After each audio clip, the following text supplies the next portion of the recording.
Hello there, and welcome to The Thriller Zone. I'm your host, David Temple. And on today's show, another David is on board. This gentleman has crafted a book that is probably, you know what? I think I said this the other day. I've got a top 10 favorite books for you to read in this summer, right? Top 10. However, I think I'm going to have to expand that to either 11 or 12 or Baker's dozen, 13. Because with the influx of books I'm reading, there are so many great books out there, and I want you to have like the best list. Anyway, let me cut to the chase. David Ellis has written a book called Look Closer. He's waiting in the green room, so let's get right to it.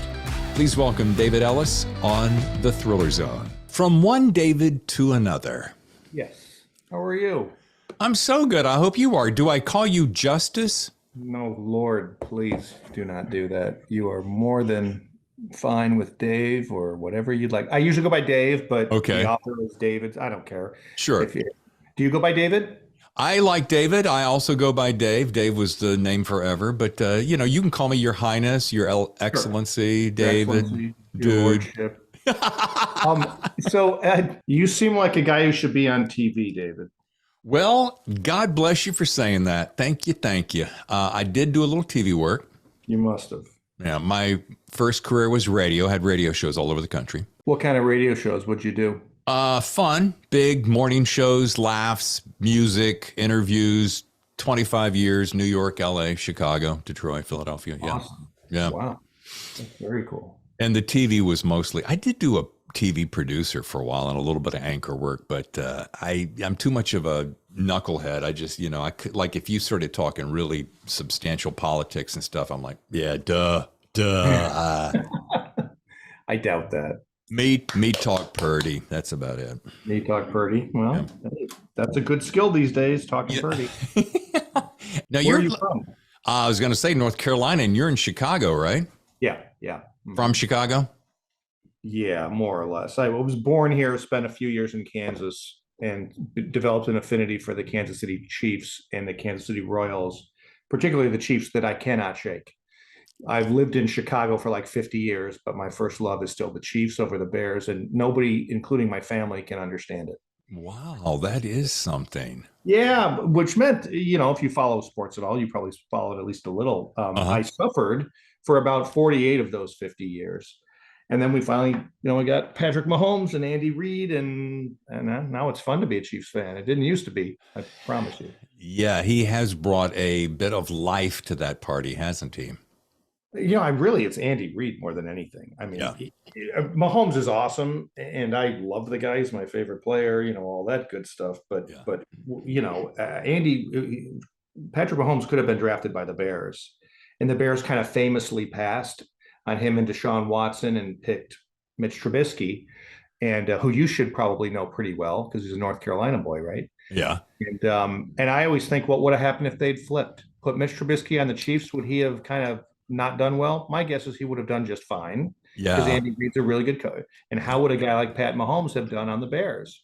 Probably better than Trubisky, but would he be like some big time guy? I'm not at all sure. I really think the coach makes a big difference. Yeah. Oh, I think the coach is a whole lot more of it than maybe some people will give it credit for. Yeah. You're bringing back some memories, because when I lived in Chicago, this would have been, my first gig in Chicago was 87. And then I bailed around 92. And the Chicago Bears, that's when football was real football, colder than hell, and just brutal.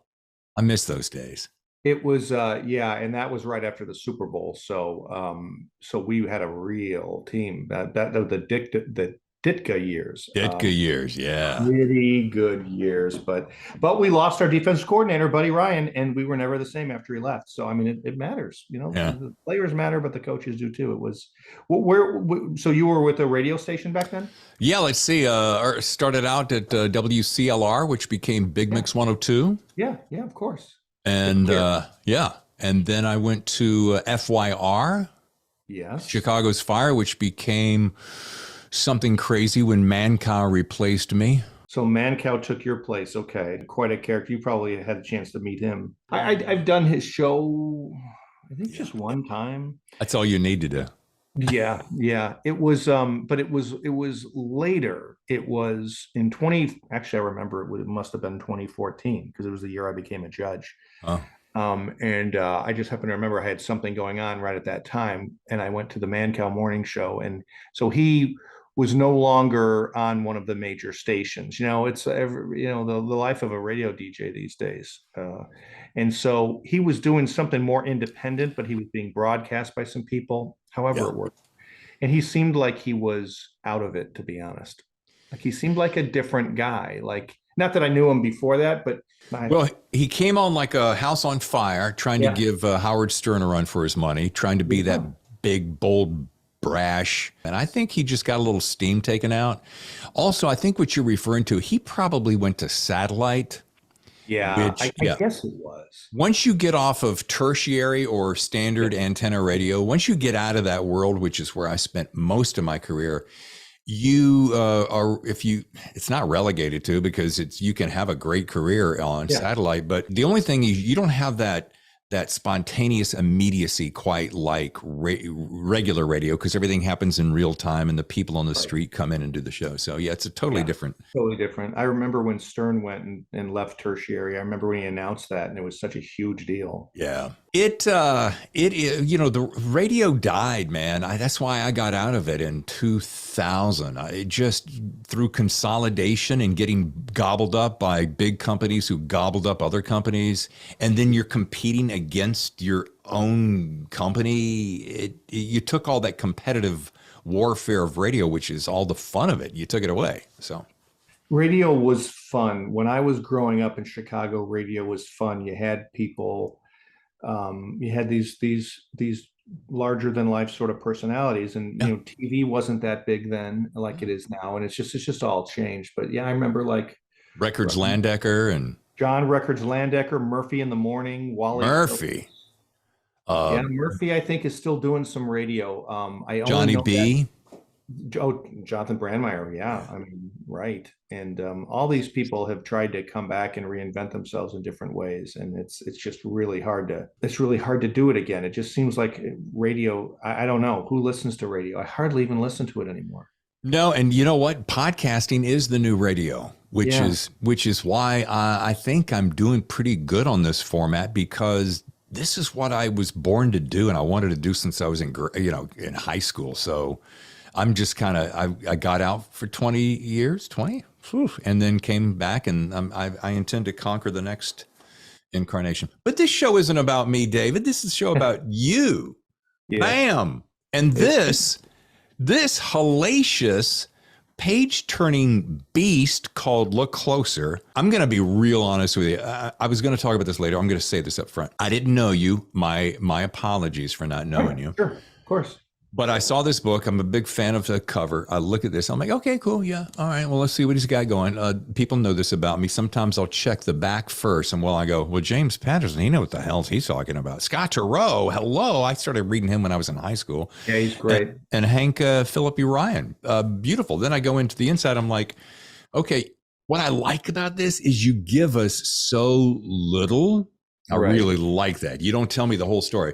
But David, when I started reading this, all right, I'm going to go ahead and say it. I don't say this often. I do hyperbolize a few things because it's part of showbiz, and I do repeat myself sometimes, but I don't say this phrase very often. Are you ready for it? I'm ready for it. I had the hardest friggin' time putting this book down.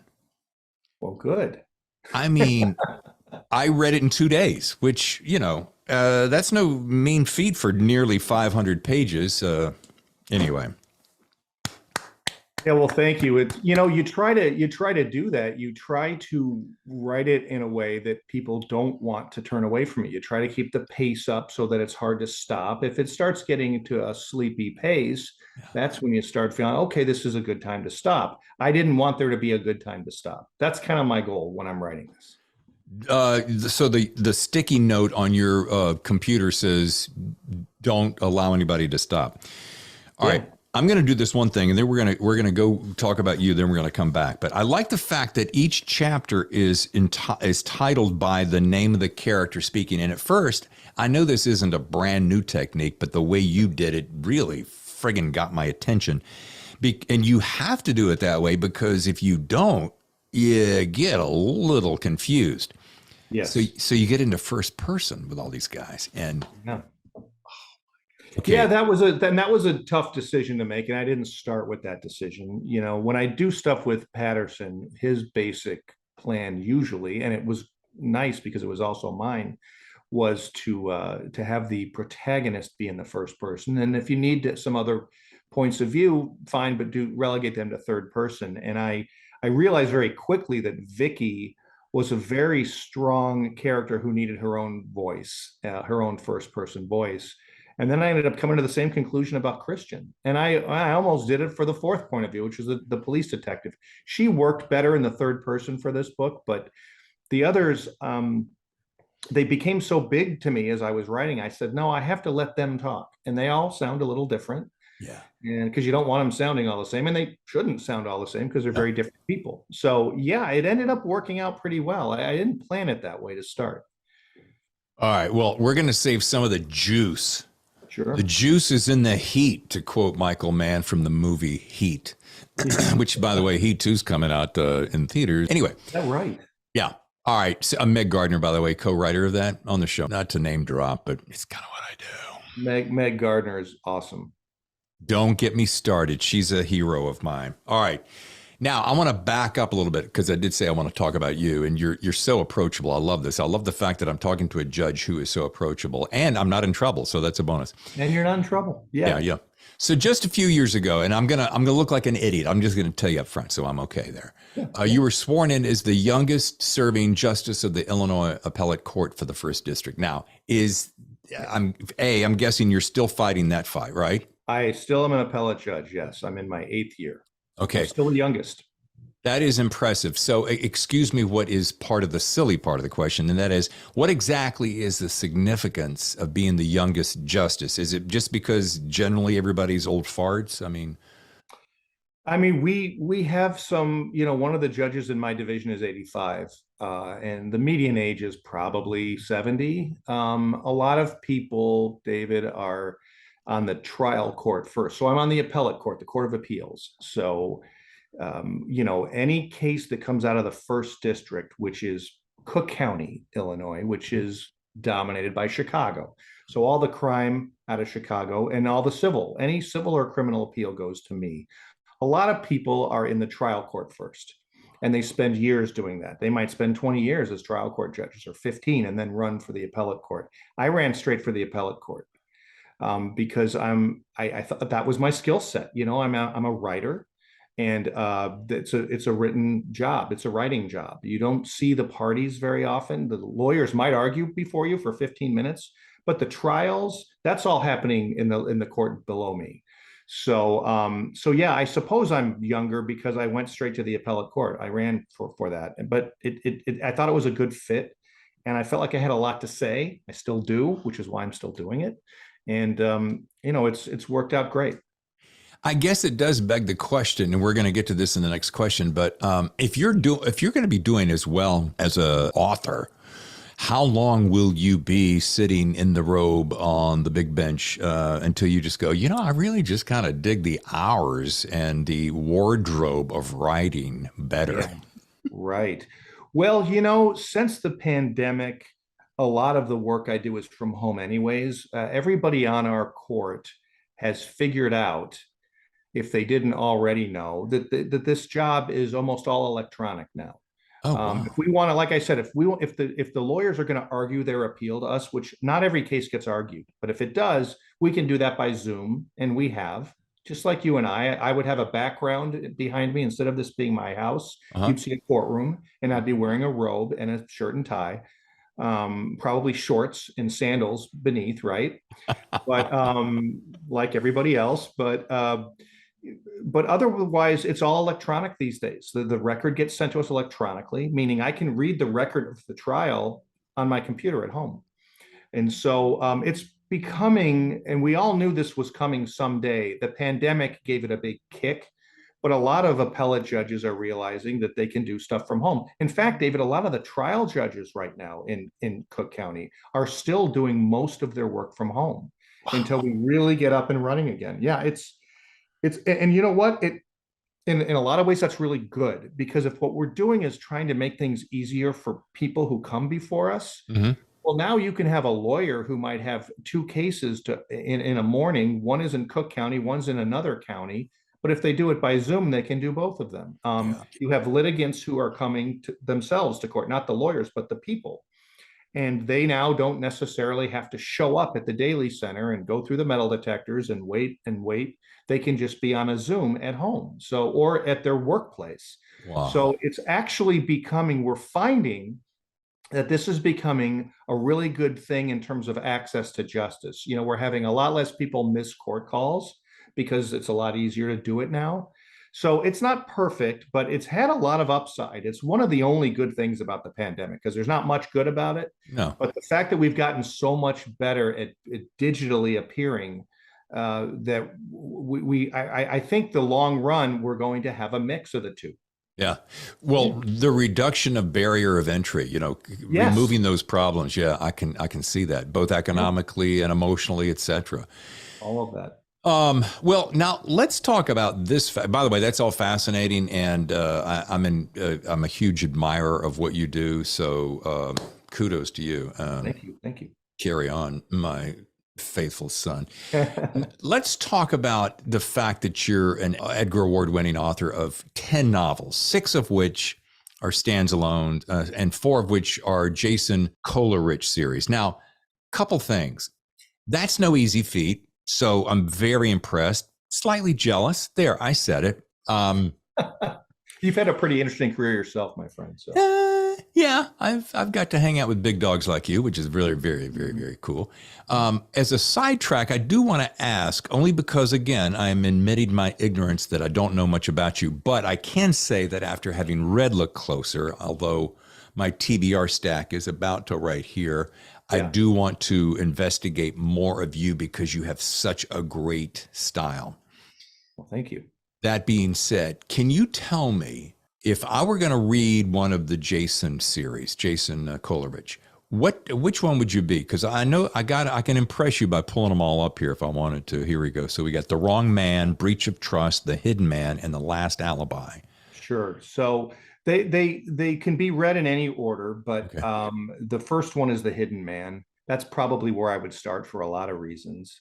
That was when I discovered Jason, and I realized that for the first time I could write a series, because my publisher, I've always had the same publisher of my solo books. It's Penguin. Now it's Penguin Random House.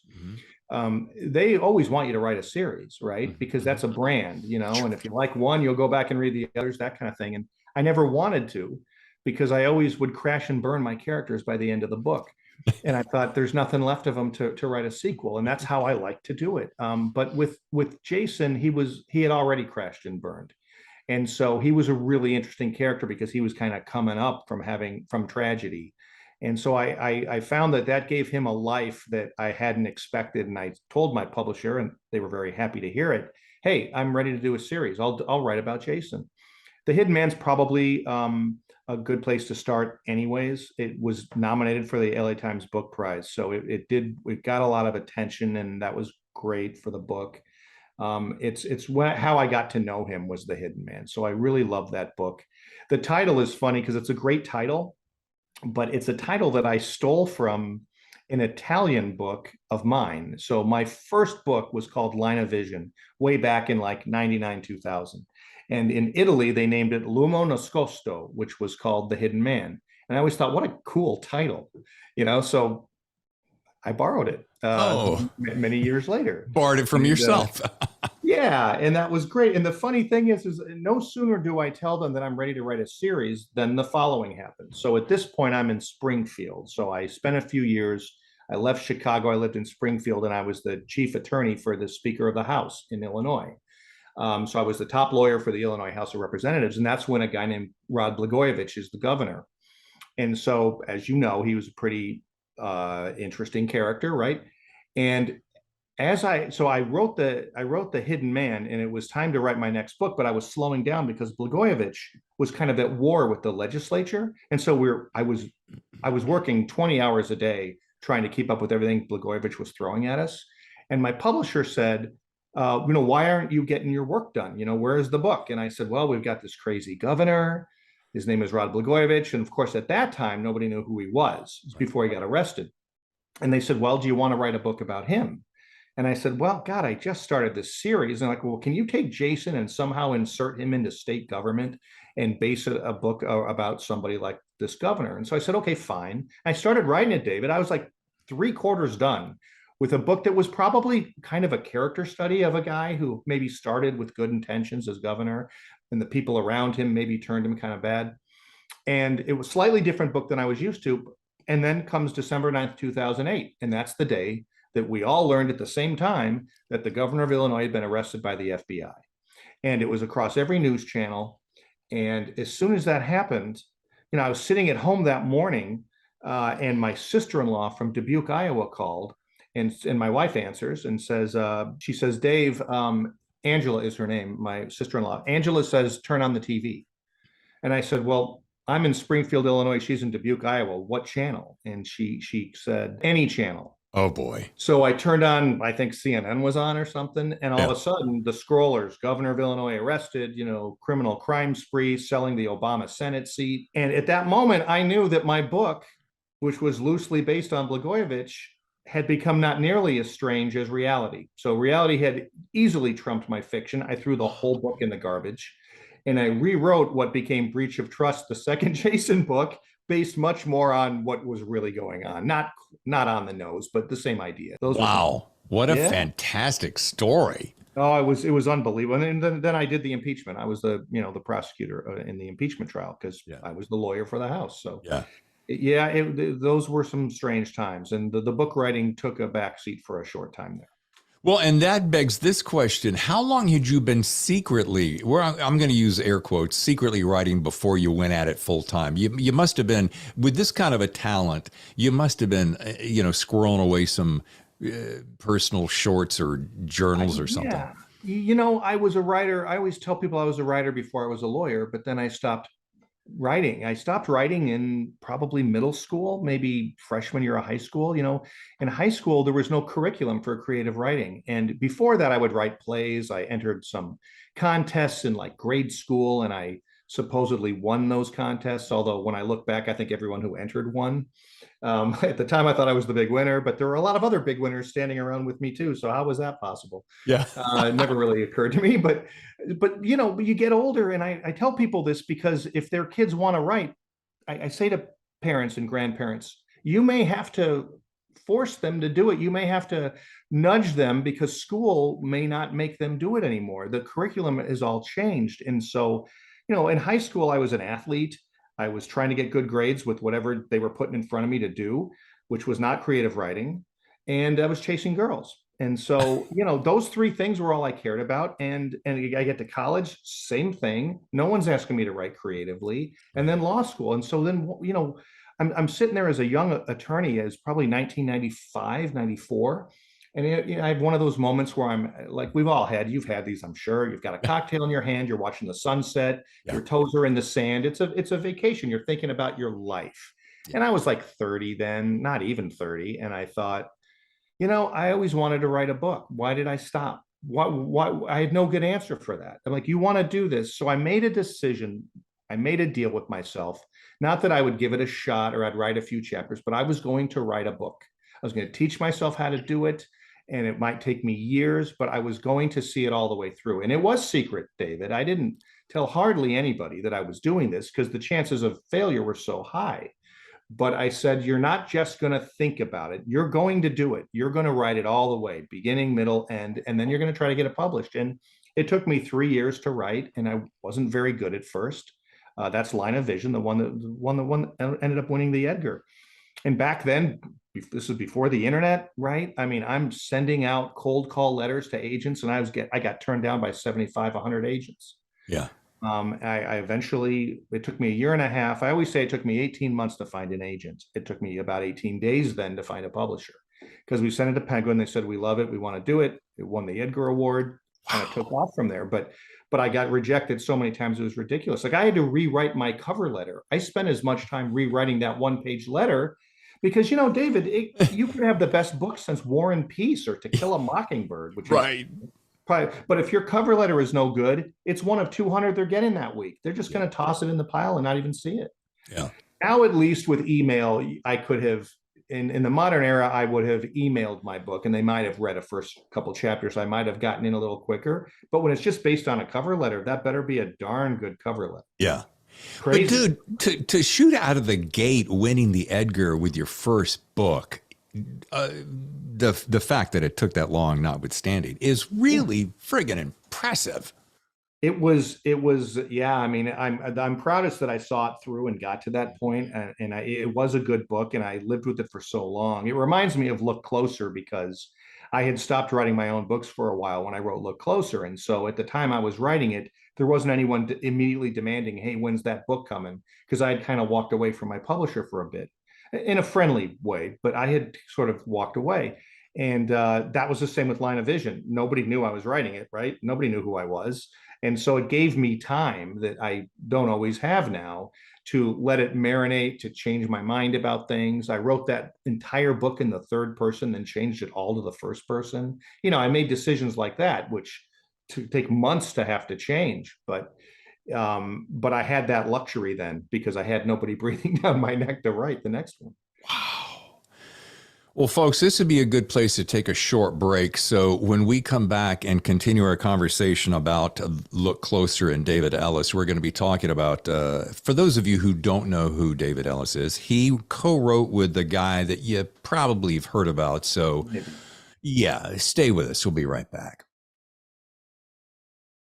Hi, this is Dave Ellis. I'm the author of Look Closer, and I'm happy to be on talking with my friend David Temple on The Thriller Zone. Your favorite authors, The Thriller Zone. And now back to the show. And we're back with David Ellis. I'm David Temple. We're on The Thriller Zone, and we're talking about the book Look Closer. But the thing that we were talking about before we went to break is just about how amazing that you came out of the gate winning the Edgar with Line of Vision. But one of the caveats here that I think we need to talk about is the fact, now there are people in both camps. Oh, I love James Patterson, who we're going to be talking about. Some don't like his style. I personally got turned on to him early on, and he became one of those guys that ignited something in my brain. His particular style, some reason, hit me just right. And I said, I can write, I can do this. And I started doing it, and it was based upon James Patterson. Here's my question. So you've co-written 8 with him, which is just silly impressive. What has that, tell my listeners what that experience has been like, because he's just a friggin' legend.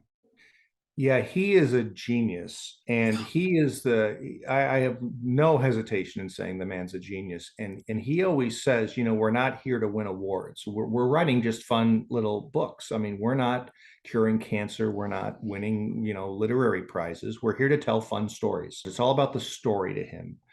And when he talks about chapters of a book, he talks about them in terms of scenes. That's what he always says. I write scenes. I don't write chapters. I write scenes. Right.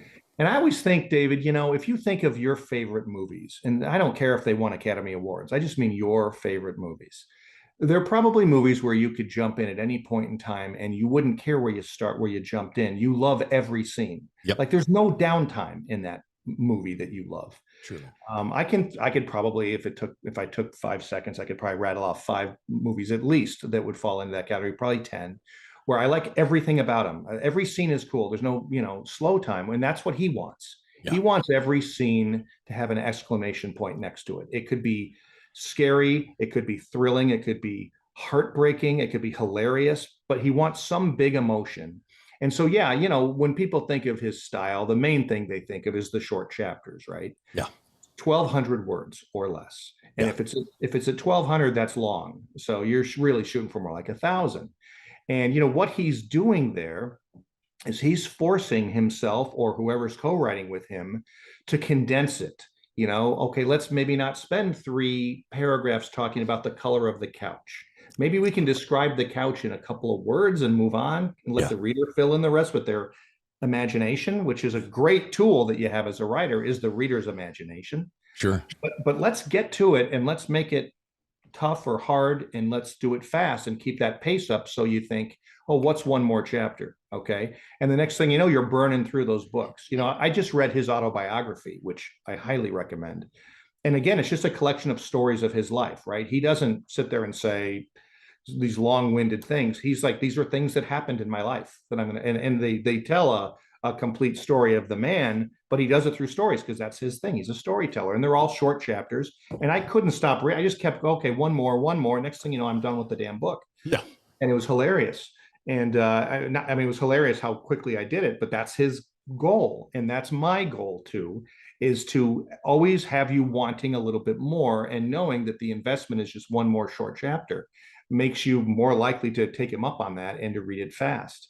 It's a kind of genius that people are copying now. And I make no bones about the fact that I'm heavily influenced by that.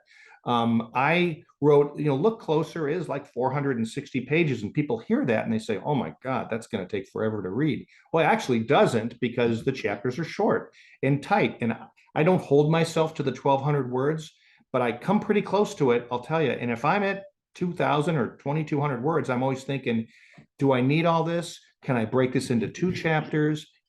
Because you're always thinking about the reader. Are you keeping the pace up for the reader? Are they thinking, oh, what's going to happen next? Because that's what if you're not doing that, you're doing something wrong, I think. I mean, at least for these kinds of books. I mean, there's other kinds of books out there, but Patterson's he's an extraordinarily humble guy, which is crazy, right? I mean, there's no reason for the man to be humble, but he is. And he's very chill. He's extremely laid back. He's not laid back about the quality of the book. No. Like if something isn't working, if I send him some pages and it's not working, he'll tell me. Yeah. I want him to, and he'll tell me why it's not working. And those little nuggets have been very educational. I feel like I'm in class with him, I know he taught one of those master classes like on Facebook or whatever. Like I feel like I take that class every time I talk to the guy. I took his master class, and I bet I learned more in one master class online. And I just want to jump. Yeah, I want to jump in here a couple of things. First of all, to praise him, because I mean, again, it's not literary fiction, but I personally don't read literary fiction. I don't read for those languorous, elongated stories. La la la la. Yeah. I read because between just volume of books to read for the show and etc. I just want to get through it. I want a thrill ride, man. Take me on that ride and get me going. So this is what this book does. Right.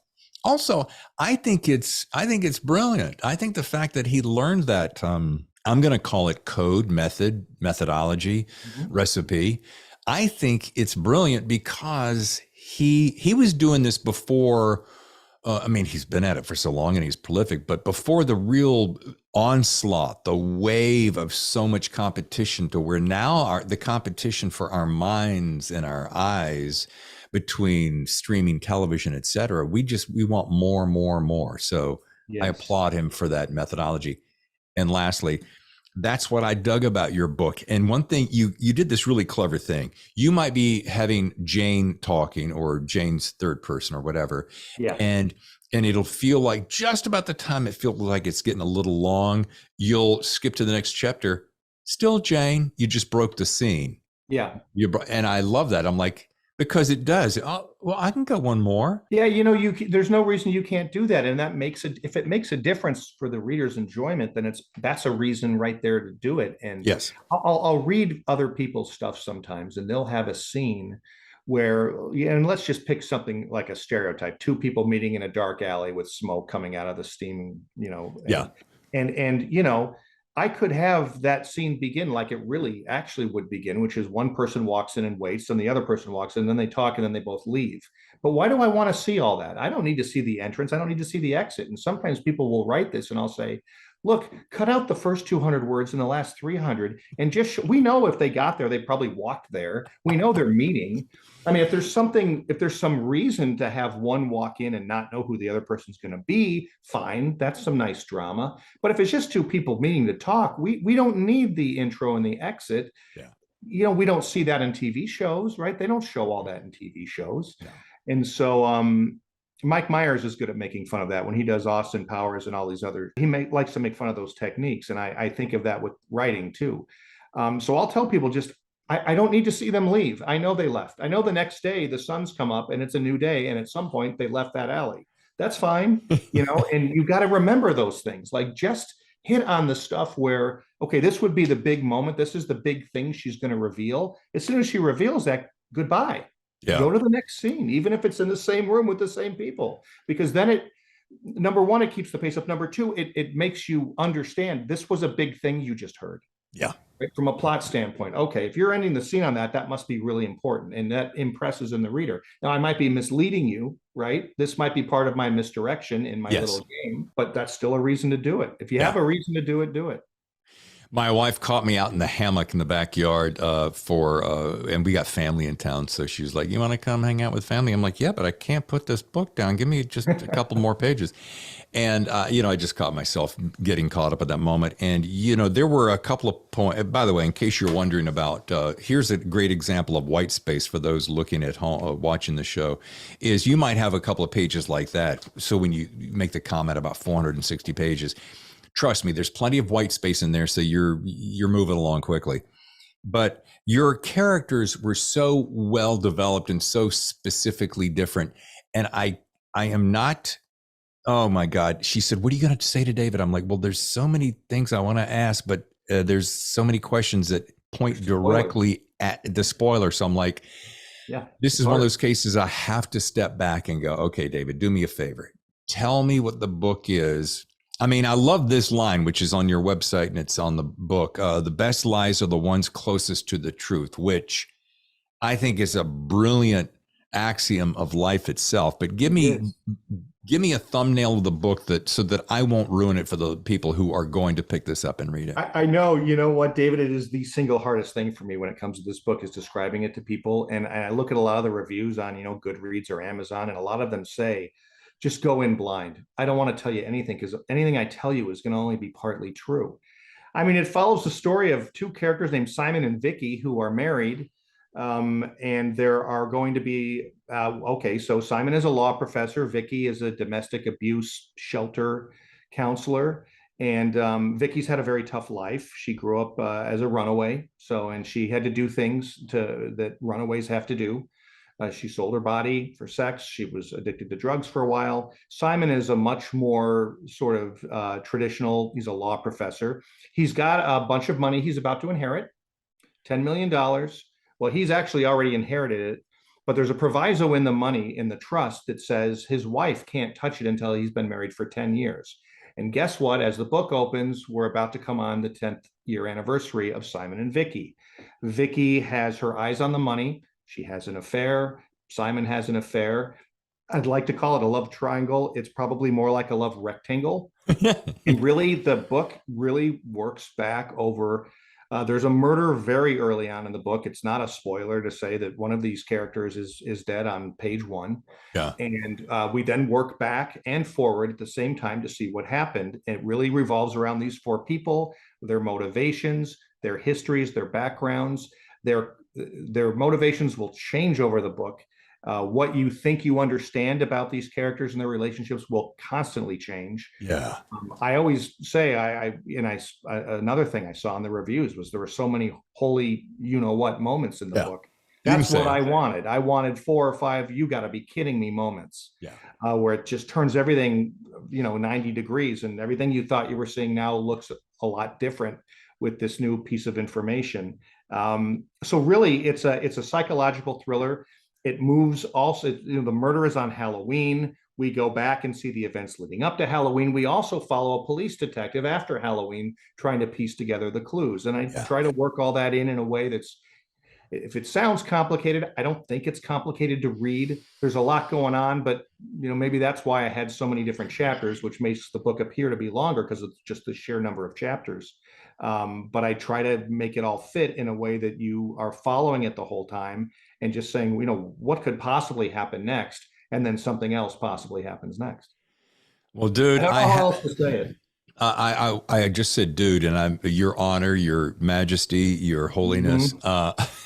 Right, exactly. Give me the ring, I'll kiss the ring. There you go. No, but seriously, I think I'm going to have to add this to my summer's top 10 summer must reads. Yeah, I thought I already had the list made, which I did. I was going to announce it here in August, but God, I've got to now either bump somebody out, move it to top 11 or something. But yeah. Well, thank you. That's a nice honor. It's been received well. I just need to get the word out, I've taken a few years off, and so I certainly want to get it out as much as I can. I appreciate it here too. I'm going to say, folks, it is stunning. All right. Now, I would be a complete idiot if I did not mention this. I did not know this, folks, as I was doing my research. So I'm like, oh, okay. Yeah, David Ellis. Okay, let's go investigate. DavidEllis.com. I pull it up. I'm like, oh, that website looks kind of familiar. I scroll down to the bottom. Oh, it's hosted by authorbytes.com. Yeah. Well, now, here's a great little thing. First, I want to say you have great taste. Yes. Not only do they host my site, but they're a prime sponsor of this podcast. Oh, they are. Oh, excellent. Oh, they've been great. They've been great to work with. They make me look so much better than I would look without them. I mean, they save me from myself often. They stay on me when I don't get things done. They're true pros. They do great work. Well, we're turning this into a commercial. I can't help myself. Must have been coming to my days from radio and pitching on QVC, but right. It's a handsome website. They take care of all those silly little details that you would get completely mired in if it was up to you. Yeah.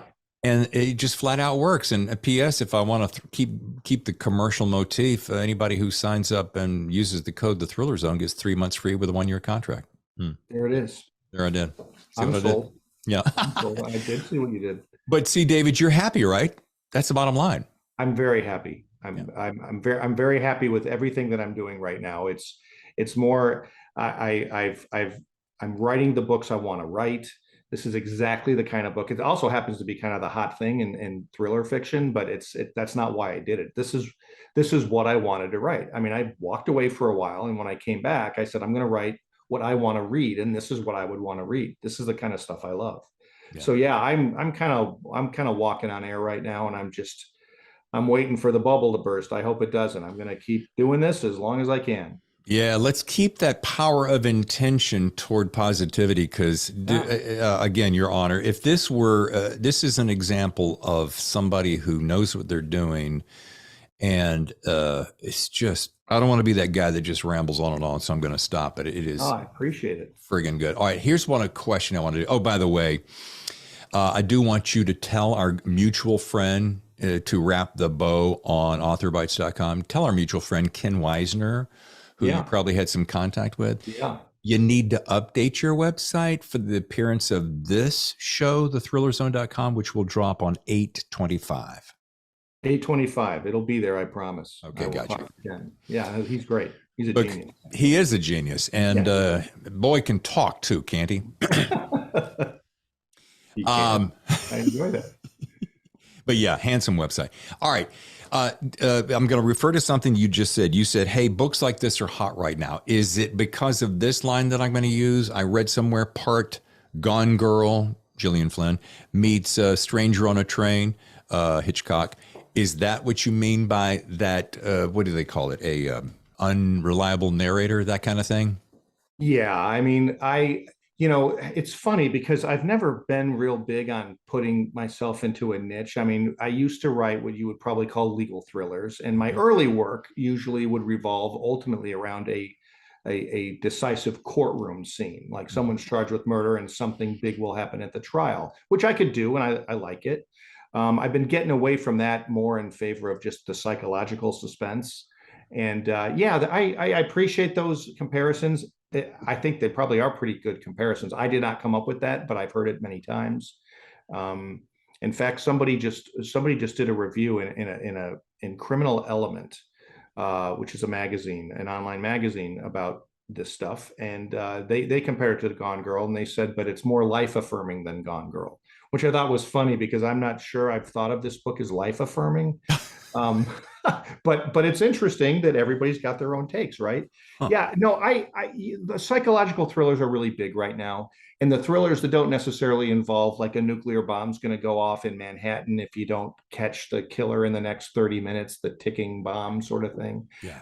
That's not my style. That's never going to be my style. And those are great books, and I've read many of them.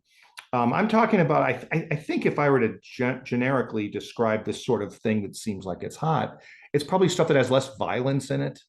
It's more just about the relationships and the psychology and, what's going to happen next. And there's a little bit of gore and there's certainly crime, but it's not exploding helicopters. It's not even a lot of blood. This book doesn't have very much blood at all. No. But if I did it right, it's chilling, it's eerie, it's weird and creepy at times. I mean, that's the kind of stuff. That's what Gone Girl was to me. Gone Girl was surprising and creepy. Yeah. And really kind of ripped at like the inside emotions that people feel and don't, she kind of said the quiet parts out loud in that book, I thought. Yeah. And I want to do that too. Yeah, that's a very well put. And I love the fact, because of the success of that book and the fact that it was so engaging, it did perpetuate more of that unreliable narrator. But it works. All right.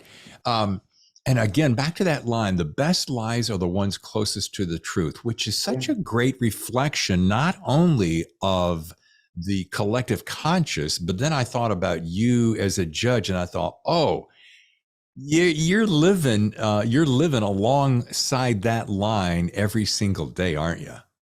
Every single day in every way. I mean, when lawyers try to present information to me on appeal, they are not hopefully lying because they're not supposed to lie, but they're definitely spinning and they can leave things out and they can put a gloss on things, which is in some sense of the word deceptive. Yeah. I don't mean unethically deceptive, because if it's your lawyer, it's your case, you want your lawyer to tell the story that most favors you.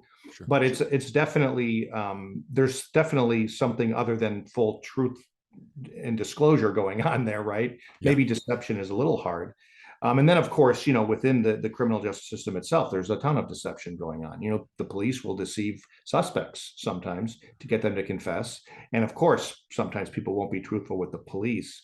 But yeah, deception is fascinating to me. And, the way some of the deception takes place in this book was really enjoyable for me to write, because you try to look at it, some of it is just stuff you take for granted, that ends up not being true, but you never even thought it might not be true. And all of a sudden you're saying, well, who said that was true? I never said that was true, or, oh, you assumed this. Oh, because she said this too, you just assumed it was true. And especially if you're trying to con somebody else, you're focusing so much on that, you may not realize that they're turning it around on you. So it's all psychological stuff, but I think it's fascinating. Yeah. Deception is endlessly fascinating to me. And I'm really not a very deceptive guy in my life. I have a pretty boring, well, I'm not boring, but I'm a pretty straight-laced guy. But I'm always so fascinated by how people are able to not only be deceptive with others, but be deceptive with themselves. People are really good at deceiving themselves all the time. Yeah. So there's so much grist there. There's so much for me to talk about in that area.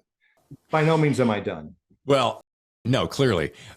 Before we get to rapid fire questions and start to wrap the show, I want to ask you this, and I ask this of all my authors, and for a New York Times bestselling author as yourself, Edgar-Award Winner and so forth, you and this kind of track record, I mean, you don't get invited to the James Patterson Club if you're an idiot. What is your single, and you've kind of referred to it loosely throughout the show, but what is your best single piece of advice, especially to emerging writers? My best advice is to write as much as you can and read good literature, what in the genre you want to write. Just keep reading and soak in the good stuff. It's a process that's very interesting, that won't have a beginning, middle, and end. It will just sort of happen. Just read something that's really good, and then you'll start, maybe even ask yourself, now look how they did that. Look how they drew me in with the character, not with something long-winded, but with this, or look at the devices that they used. If you just keep reading, it's going to sort of happen. I mean, I didn't know how to write. I didn't have any writing courses in my background. I just knew what was good literature, and I knew how to recognize when my own stuff wasn't good enough yet. Yeah. So I just kept redoing it. It's just a muscle. You lift weights, you get bigger muscles. You write more, you get better writing muscles. And people, the biggest obstacle, David, is right here between your ears. Yeah. That is the biggest obstacle. Oh, it's not going to be good. I'm going to be embarrassed. You know what? Just write. And if it's not good, fix it or toss it and do better next time. But if you just let yourself be paralyzed by the fear that it won't be good, you'll never get that first draft that no one's going to read. Let them read the 10th draft. But it all starts with the first draft. So spit it out, reach in and spit it out. Write as much as you can. Yeah. And I'm going to put a pin on that in that. And I said this to my wife when I was done. She came in, I was kind of sitting over in the corner and I just finished your book and I'm like staring off into the distance. She goes, "What's on your mind?" I'm like, David has now challenged me to look at, I'm working on this particular story that I think is going to be the one that I'll debut going for an agent. And I said, he has now systematically, without even knowing it, of course, changed the way that I perceive something. And I am now looking at my story that I've been toying with for some time with new eyes. Yeah. So I want to give you that kudos because great. I often say, hey, I was talking to Chris Haughty one day and he does this little thing in his books and I love the idea. I said, I'm not going to steal that line, but I'm going to steal that technique because we're all kind of doing that anyway. I mean, nobody's got anything original. So that is 100. What you just said is 100% true. We do that, but not in an unethical way. We don't like my best ideas will often come while I'm being inspired by someone else's art. It might be listening to a song, it might be reading, and I'll say I was reading this really good novel and it gave me this idea, and people think that means that literally I'm taking the idea from the other book. That's not what happened. Right. It's just they did something really cool and I felt like a rush and I'm like, hey, wait, I could do something really cool in this book. Isn't that weird how that happens? It happens to me all. It's how I find most of my inspiration. Yeah, it's a beautiful thing that happens. And if you're awake, what I call awake and paying attention, those are morsels from the subconscious, your higher self, that if you'll tap into that and listen, you're going to get a key to your success.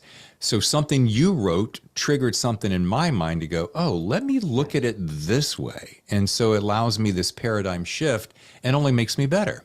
Yeah. Yeah, absolutely.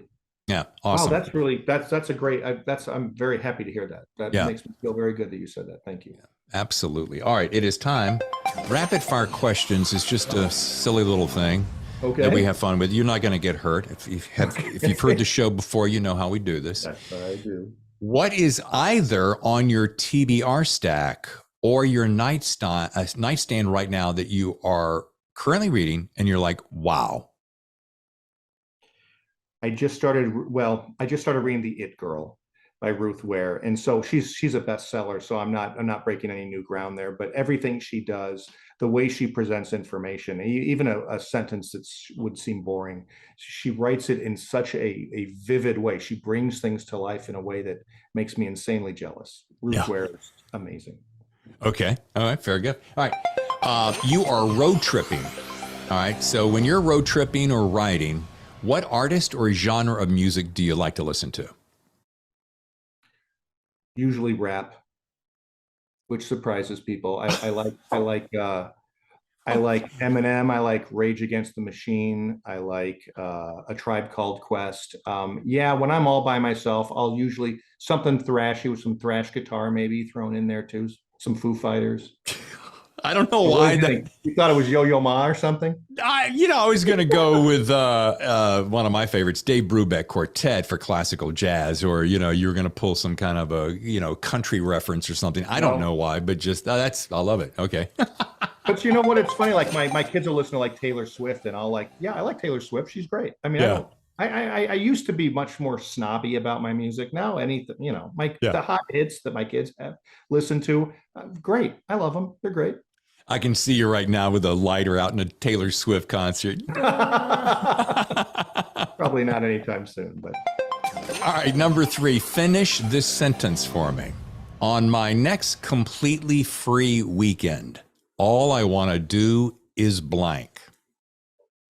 Binge a show on a streaming series. I never get to do that, and I love that.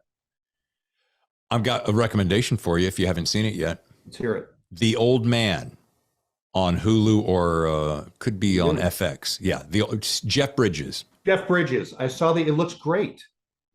Stunning.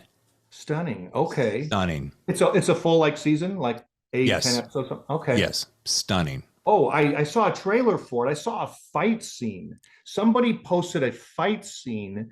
Then Jeff Bridges has got to be 75 years old, right? At least. It was great. At least it was a very real and very cool fight scene, which is funny because you wouldn't think that. But No, and he doesn't do all of the fights, but he does a fair amount of the fights, and because of the camera angles, that, and I've worked in that business before, so I'm very impressed. Amazing. Okay, 4th and final. What's the one writing experience you hope to have before handing in your keyboard? I would like to write. I'd like to do a screenplay that has supernatural elements. I've never done supernatural. Patterson and I have talked about doing it. If I wanted to, he'd probably think up something for me. But because he can do that in like a day and a half, he can come up with some idea. He's crazy. He's crazy. But yeah, supernatural. Sixth Sense. Shyamalan sort of stuff. Yeah, I love Shyamalan. I do too. Oh boy.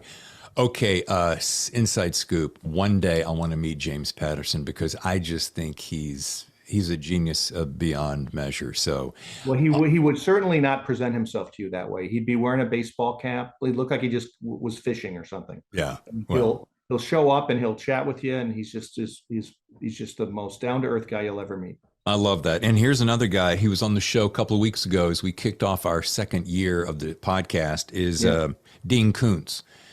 And Dean was on the show, and he could not have been more laid back, chill, nicest guy ever. He said, David, next time we do this, why don't you come up to my house in Newport? Let's just have lunch and talk about the podcast. Then I'm like, bam.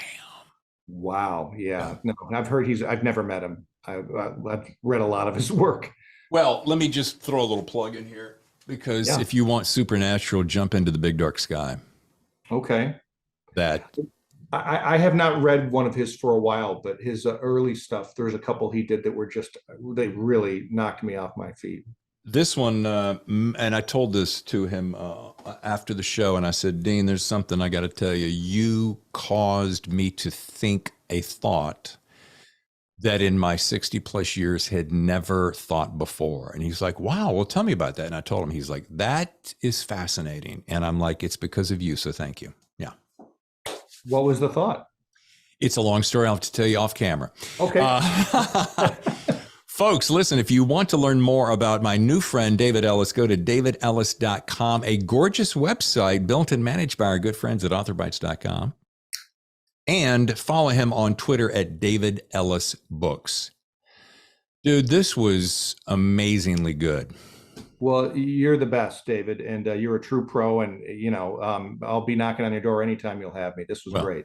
I'll have you back. And folks, again, the book is Look Closer. And David, if you're this line right here, that is a dream and an aspiration. #1 New York Times bestselling author. I mean, that doesn't happen easily. So. Thank you. Yeah, it's been great. I'm blessed. I'm blessed. A lot of things have to come together, and hard work and luck. But also, you have such a great, solid attitude about it, and what you're doing is you're living your passion. And I believe personally, as long as you're living your passion, your place of intention is clear. You're not hurting anyone. You're only trying to be better. You can't lose, right? I agree. And it doesn't feel like work. It's my vacation every day. When I spend those few hours writing every day before I become a judge, before my kids are awake and my wife is awake, that's my vacation. I have vacation every morning. Yeah. Well, once again, David, thank you so much. Well, thanks for having me, David. Just in case you didn't pick up on it, I am a big fan of David Ellis. Your Honorable Judge, David Ellis. Dave, as he lets me call him. boy, what a great book Look Closer is. Really.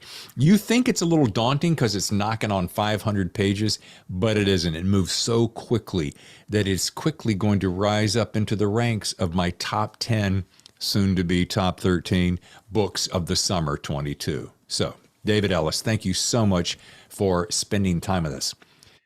I told him he has to promise to come back another time. Before I go, quick business to let you know about. AuthorBytes.com is the website of choice for a lot of authors out there. Thank you for sponsoring the show. Warwick's Bookstore, warwicks.com, another sponsor of the show. So happy that you're part of our show. Also, thank you for your letters and your reviews on Apple. Actually, they're showing up in a lot of different places, but we appreciate that. Some have come right through our website, which is thethrillerzone.com, right there. I mean, it's so easy, right? So easy. Everything is right there. So thank you for that. Also, please subscribe to our YouTube channel, youtube.com/thethrillerzone, all right? Because that really does help our show grow. All right, I got to get out of here. So until next time, I'm David Temple, your host, and I'll see you for another edition of The Thriller Zone. Your